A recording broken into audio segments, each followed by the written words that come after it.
So hello everyone, welcome back to my channel BSc rock paper.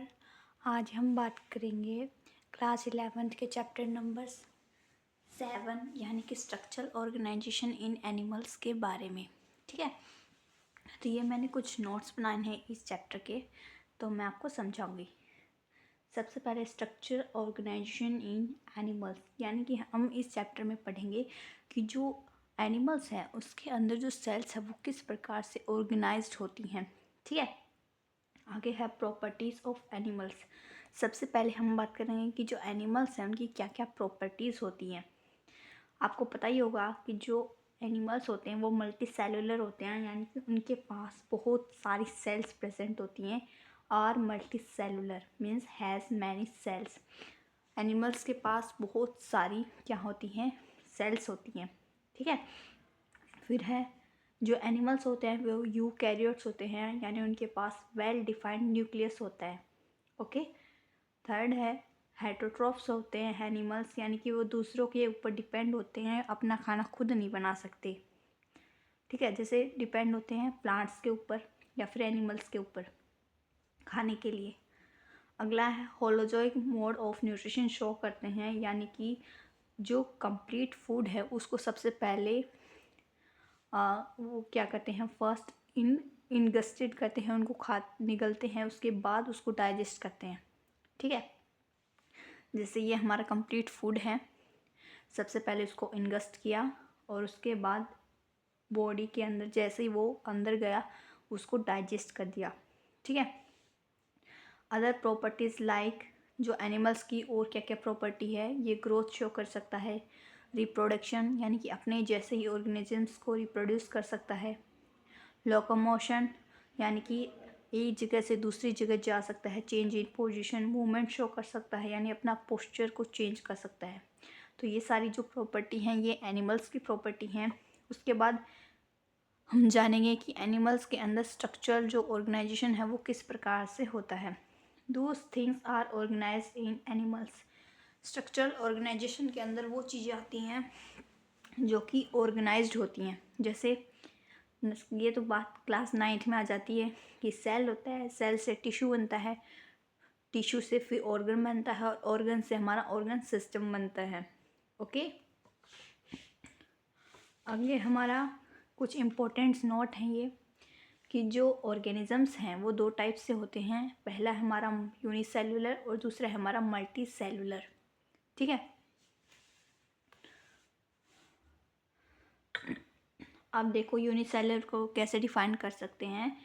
Single cell organisms are called unicellular, यानी कि जिन भी organisms के अंदर single cell पाई जाती है उनको हम बोलते हैं यूनिसेलुलर। जैसे ये एक सिंगल सेल है तो यही सिंगल सेल रिप्रोडक्शन का भी काम करेगी, डाइजेस्टिव का भी करेगी, रेस्पिरेशन का भी करेगी, मतलब एक्सक्रीशन का भी सारा ही काम करेगी। ठीक है, जबकि मल्टी सेलुलर के अंदर many cells present, hence division of labour seen, यानी कि मैनी सेल्स के अंदर हमें बहुत सारी सेल्स दिखाई देती हैं जो कि अपने काम को एक दूसरे के साथ बांट लेती हैं। ठीक है, तो जैसे ही वो अपने काम को डिवाइड कर लेंगी तो उनका जो काम का बर्डन है वो कम हो जाएगा। जैसे ये बहुत सारी सेल्स सिमिलर हैं तो ये हमें देखने को मिलती है मल्टी सेलुलर के अंदर। यूनिसेलुलर का एग्जांपल होता है अमीबा, पैरामीशियम, ईस्ट। ठीक है, यूनिसेलुलर होता है, जबकि मल्टी सेलुलर के अंदर हमारा आता है हाइड्रा। ओके, आगे हमारा कि एनिमल में जो ऑर्गेनाइजेशन है वो किस प्रकार से होता है। वही बात है, सेल, सेल से टिश्यू, टिश्यू से ऑर्गन, ऑर्गन से फिर ऑर्गन सिस्टम। ठीक है, आप इसको ABCD ट्रिक से भी याद कर सकते हो। जैसे ABCD जो होती हैं अल्फ़ाबेट्स होते हैं, उनसे मिलकर हमारा वर्ड्स बनता है, वर्ड से फिर सेंटेंस बनता है और सेंटेंस को मिला मिला के फिर हमारा पैराग्राफ बनता है। ठीक है, आप नोट करने की बात है, in animal kingdom we will see that some animals body only have cells. Animal kingdom के अंदर देखते हैं कि कुछ जो एनिमल की जो बॉडी होती है उनके अंदर सेल्स होते हैं, in some tissue and further organ and organ system. वही सेल्स टिश्यू बनाते हैं, टिश्यू से फिर हमारा ऑर्गन बनता है और ऑर्गन से हमारा वैसे ही ऑर्गन सिस्टम बनता जाता है। अब है 1 या 2 नंबर की डेफिनेशन आ जाएगी कि टिश्यू क्या होता है। Group of similar cells having common origins, यानी कि जो टिश्यू होता है उसके अंदर सिमिलर सेल्स होती हैं बहुत सारी, एक जैसी ही, उनका सेम ओरिजिन होता है, सेम फंक्शन, स्पेसिफिक फंक्शन जो परफॉर्म करती हैं, और उनके साथ साथ वो अपने साथ में इंटरसेलुलर सब्सटेंस को भी रखती हैं। जैसे ये जो ब्लू वाली जो हैं ये हमारे सिमिलर सेल्स हैं, और ये जो रेड वाला ये जो मटेरियल है ये हमारा क्या है, इंटरसेलुलर सब्सटेंस, या फिर इसको एक्स्ट्रा सेलुलर मैट्रिक्स भी बोल सकते हैं। ठीक है, उससे आगे हमारा when, two or more organs interact physically, organs are connected physically and chemically means they release enzymes, digestive juice etc. form organ system, यानी कि जब दो या दो से ज़्यादा हमारे जो ऑर्गन्स हैं, ठीक है, वो क्या करेंगे, इंटरेक्ट करते हैं एक दूसरे के साथ, तब वो केमिकली और फिजिकली जब वो इंटरेक्ट करते हैं तब वो अपना फंक्शन शो करते हैं। ठीक है, जैसे ये हमारा स्टमक है, स्टमक में ये देखिए गैस्ट्रिक जूस है, स्टमक है, ये बाहर से ये इंटेस्टाइन है और ये एसोफेगस है। तो ये जो बात बताई गई है कि जब दो या दो से ज़्यादा फिजिकली और केमिकली जब हमारी जो सेल्स है वो इंटरेक्ट करती हैं तो वो अपने स्पेसिफिक फंक्शन को शो करती है। ठीक है, नेक्स्ट है हमारा, ये कुछ नोट है, इम्पोर्टेंट बहुत है। ठीक है, आपके एग्ज़ाम में आपको पूछ लिया जाएगा। वही बात है, सेल, सेल से टिश्यू, टिश्यू से ऑर्गन और ऑर्गन से ऑर्गन सिस्टम।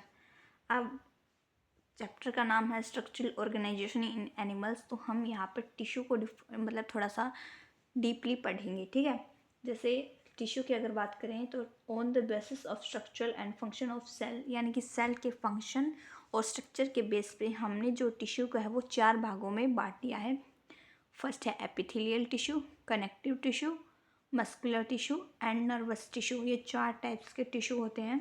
ठीक है, उसके बाद जो हमारा ऑर्गन है, ऑर्गन के अंदर all the organs like stomach, lungs, heart etcetera will be these tissue और organ organized in specific proportion and pattern, यानी कि जो ने भी हमारे ऑर्गन्स हैं, जैसे स्टमक हो गया, लंग्स हो गया, हार्ट हो गया, ये सब जो टिश्यू होते हैं इनको ऑर्गेनाइज किया जाता है, इनका खुद का एक पैटर्न होता है, कुछ स्पेसिफिक प्रपोर्शन होता है उसके अंदर।